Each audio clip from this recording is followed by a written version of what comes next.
आज की वीडियो भी एक कमेंट के ऊपर है। मुझे एक मदर का कमेंट आया था कि मेरा बेटा थोड़ा बहुत बोलता है पर सबको मारता ज़्यादा है, मुझको बहुत ज़्यादा मारता है और बहुत ही ज़्यादा वो गुस्सा करता है।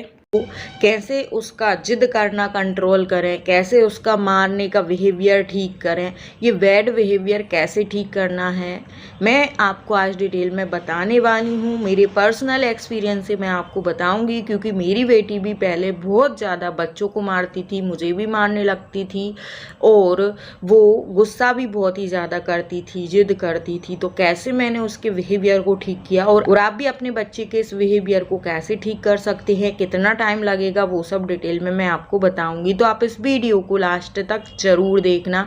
खासकर क्या होता है कि ऑटिज्म में बच्चे का बिहेवियर इस तरह का हो जाता है और कोई हाइपर एक्टिव बच्चे होते हैं उनका बिहेवियर भी ऐसा हो जाता है। तो कैसे ठीक करना है वो आप ही घर पे अपने बच्चे का ये बिहेवियर ठीक कर सकते हैं। तो देखिए, सबसे पहले आपने बोला है कि वो बहुत ज़्यादा गुस्सा करता है, तो आपको क्या करना है कि उसकी जिद नहीं मानना है। वो कोई भी जिद करे, वो बोले चॉकलेट चाहिए, तुरंत आप उसको जो चीज़ें दे देते हैं। तो आपको ऐसी जिद उसकी माननी नहीं है। देखो, वो जिद करेगा तो फिर वो गुस्सा करने लगेगा, आप उसको वो चीज़ नहीं देंगे। तो आपको क्या करना है कि उसको वो चीज़ देना नहीं है। तो आपको क्या करना होगा, आपको उसको इग्नोर करना होगा। वो गुस्सा कर रहा है, कोई चीज़ की जिद कर रहा है, उस चीज़ को आपको पूरी तरह से इग्नोर करना है और उसको वो चीज़ देना नहीं है। वो आपकी ओर देखेगा, रोएगा, आपकी ओर देख देख के वो सोचेगा मैं रोऊंगा, ऐसा बिहेवियर करूंगा तो मुझे मेरी चीज़ मिल जाएगी। तो ऐसा आपको नहीं करना है। आपको उसकी ओर देखना ही नहीं है, इग्नोर करना है। आपको बच्चे के सामने ऐसा बिहेवियर करना है कि जैसे आपको कुछ दिख ही नहीं रहा है। बच्चा क्या समझता है कि मैं ऐसे रोऊंगा, जिद करूंगा, गुस्सा करूंगा तो मेरी बात तुरंत मान ली जाएगी और मुझे मेरी ज़रूरत की चीज़ मिल जाएगी। तो बच्चा क्या है, इस चक्कर में बोलता भी नहीं है।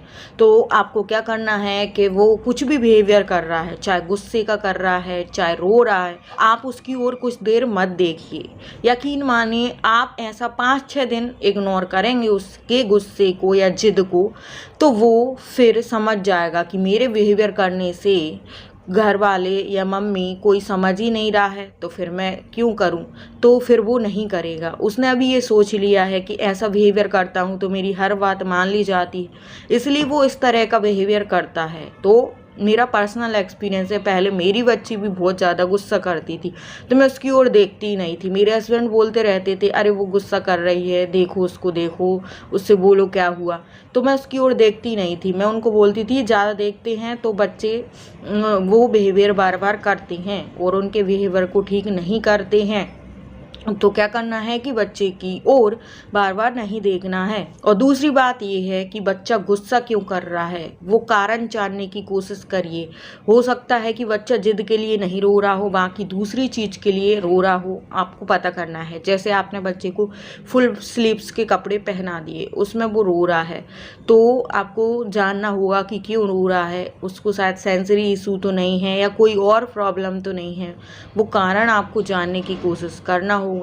वो कारण आप जान लेंगे तो उसका निराकरण आप कर देंगे। तो निराकरण हो जाएगा तो बच्चा फिर जिद नहीं करेगा, गुस्सा नहीं करेगा।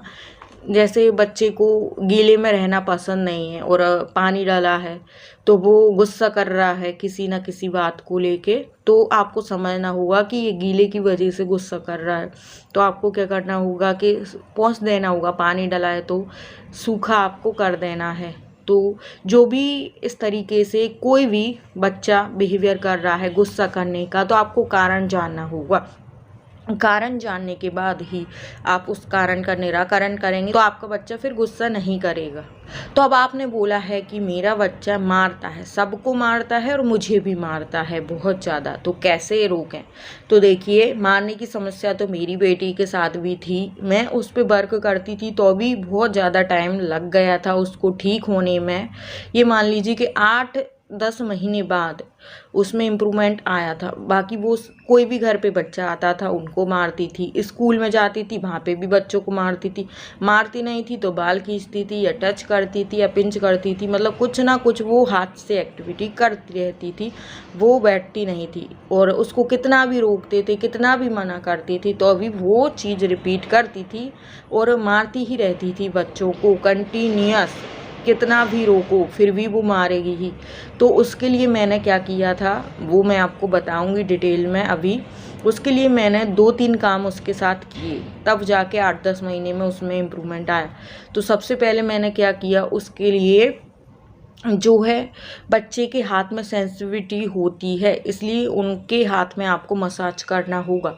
जैसे आप ऑयल से या बिना ऑयल के ऐसे ऐसे पूरे हाथों में आप बच्चे के मसाज करिए। ऐसे आधा घंटा सुबह और आधा घंटा शाम को आप इस तरीके से यहाँ पे खासकर हथेली पे ज़्यादा मसाज करिए, क्योंकि बच्चे को दबाव की ज़रूरत होती है। आपको क्या करना होगा कि इस तरीके से पूरे हाथों में उसको मसाज देना होगा। आप यकीन मानिए कि वो फिर टच नहीं करेगा बच्चों को, ना ही मारेगा। ऐसे आपको डेली करना है। जब तक आपके बच्चे का बिहेवियर ठीक नहीं हो जाता, आपको इस तरीके से दोनों हाथों में आधा घंटा सुबह आधा घंटा शाम को मसाज करना है। आप चाहो तो ऑयल भी लगा सकती हो, बिना ऑयल के भी आप कर सकती हो। दोनों हाथों में यहाँ तक आपको उसके हाथों को दबाना है या मसाज करना है, जो भी आप बोलते हो। तो आपको हाथों को दबाना है, मसाज करना है, उससे उसको प्रेशर मिलता है और वो शांत होता है। तो आपको ये काम करना होगा। अब दूसरा काम ये है कि आपको उसके लिए क्ले लाना होगा। जो कलरफुल क्ले आती है वो भी ला सकते हैं। अगर वो नहीं ला सकते, आप दुकान पे आप स्टेशनरी की बुक्स की दुकान पे जाएंगे, बोलेंगे कलरफुल क्ले दे दो बच्चों के खेलने की, तो वो दे देंगे। ऑनलाइन भी आप मंगा सकती हो। अगर क्ले कलरफुल नहीं है तो मिट्टी तो किसी के घर के पास भी रहती है, कहीं भी गड्ढा खुदरा हो, मिट्टी आप ले आइए, सूखी मिट्टी भी लाइए और उसको गीला भी कर लीजिए। मिट्टी को गीला करके उसके कुछ खिलौने बनाइए, बच्चे को आप बताइए, मिट्टी से खेलना बताइए। जितना ज़्यादा बच्चा आपका मिट्टी से जुड़ेगा उतना जल्दी वो ठीक होगा। तो मिट्टी से जोड़ना ज़रूरी है बच्चे को। तो आप ऐसे करें, सूखी मिट्टी भर दें और एक बर्तन से दूसरे बर्तन में डालें, बच्चे को भी डलवाएं, उठा के हाथ से भी डलवाएं और पानी डाल दें मिट्टी में और उससे भी बच्चे को लड्डू बनवाएं, खिलौना बनवाएं, कुछ बनवाएं। उससे क्या है, हाथ का जो उनका प्रेशर होता है, जो वो दूसरों के मारने में यूज़ करते हैं, वो प्रेशर उनका चला जाता है। फिर बच्चा नहीं मारेगा, आपको भी नहीं मारेगा और दूसरों को भी नहीं मारेगा। आप यकीन मानिए, ये चीज़ करिए। मैंने 8 महीने ये चीज़ करी है, तब जाके 10 महीने के बाद वो उसमें इम्प्रूवमेंट आया। अब वो किसी को भी नहीं मारती है, ना टच करती है, ना पिंच करती है।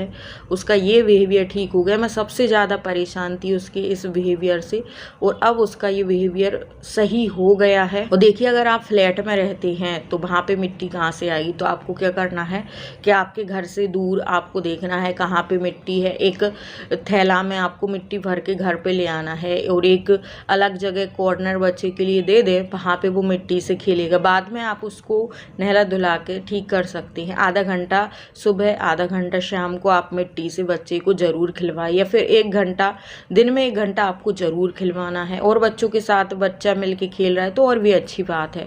और एक और तरीका ये है कि आप बच्चे को समझाते जाइए, स्टोरी बताते जाइए कि आप ऐसे बच्चे को मारेंगे तो कोई आपके साथ नहीं खेलेगा। वैसे ये फॉर्मूला काम नहीं आता है, क्योंकि बच्चा समझ ही नहीं पाता है कि मम्मा क्या बोल रही है, क्या समझा रही है। तो आपको बस मिट्टी वाला जो है मैंने बताया वो ध्यान रखना है, और दूसरा मैंने आपको बताया हाथों की मसाज करना, वो ध्यान रखना है। तो आई होप कि आपको क्लियर हो गया होगा कि बच्चे को किस तरीके से उसके इस बिहेवियर को ठीक करना है। वीडियो अच्छा लगा हो तो लाइक शेयर कर दें, चैनल पर नए हैं तो सब्सक्राइब भी कर दें। तो चलिए आज के लिए बस इतना ही।